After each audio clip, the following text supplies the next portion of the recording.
Welcome to The Explainer. Deep in the heart of Myanmar, there's a cave that's so much more than just rock and shadow. It's a place where a mythical king is said to have lived, where nature has carved out a massive cathedral, and where your journey ends with an absolutely cinematic boat ride. Today, we're exploring the incredible story of Saddan Cave.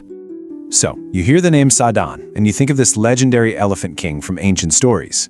But what if the place where that legend was born wasn't just some imaginary setting? What if it's a real cave you can actually walk through today? Well, let's find out. Alright, so first things first, where on earth is this place?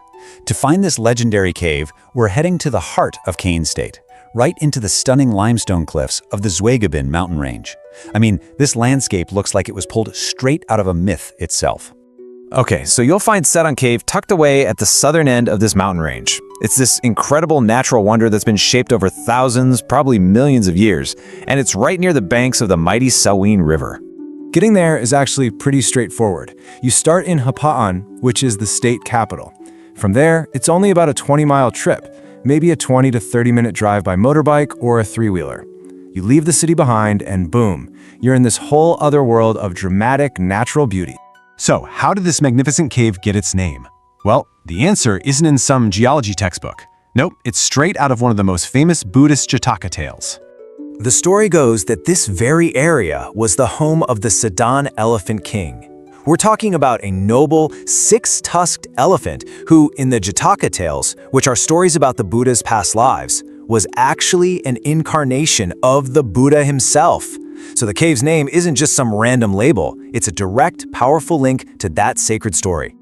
And this is where the legend feels incredibly real.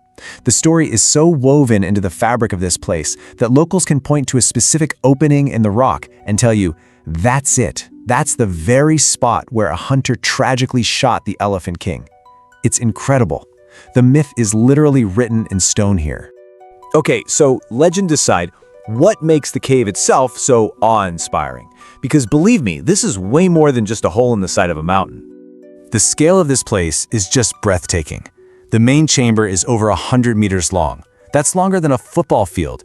It's 40 meters wide, and the ceiling soars 30 feet above you. It honestly feels like you've stepped into this huge natural cathedral. But here's the real game changer. This cave isn't a dead end. You go in through one opening, you walk the entire length, and then you come out a completely different exit on the other side. This amazing walkthrough journey is what makes it the longest cave of its kind in all of Kayin State. Right, so you squeeze through that narrow entrance and everything changes. What exactly are you going to find inside this legendary place? The space just opens up dramatically. You're in near total darkness, with just the beam of your flashlight cutting through. You're navigating this enormous chamber with massive stalactites hanging down from the ceiling, and you can hear the sounds of thousands of bats. It's a true adventure. Oh, and a quick pro tip. You might want to bring a mask, because the earthy smell of bat guano is pretty strong. And please, remember not to touch the stalactites or stalagmites. They took millions of years to form, so let's help preserve them. But it's not just about nature's handiwork. As you go deeper, you'll find ancient pagodas and a huge, serene, reclining Buddha statue. This is what people call the 3-in-1 experience. You start with a sacred pilgrimage, then you get a thrilling adventure in the dark, and it all ends with this incredible natural wonder. As you leave the cave's exit, you step out onto a hidden lake where a small boat is waiting. It ferries you back through a stunning landscape of rice paddies and limestone cliffs. It is the most Instagrammable exit ever. Oh, and another tip. You have to take your shoes off to go in the cave, so you can either carry them with you in a bag or ask your boat driver to bring them around to the exit for you. But Saddan Cave isn't just some dusty old landmark from the past. It's actually a vibrant, living center for culture and community even today. Every single year, the cave and the area around it just come alive for the Saddan Cave Pagoda Festival. This is when people from all over the region come together to pay their respects, to celebrate, and to connect with their heritage. And get this, the timing is so important. The festival is held on the very last day of Thingin, which is Myanmar's New Year Water Festival. We're not talking about just any old day. This is the huge finale to the biggest holiday of the year.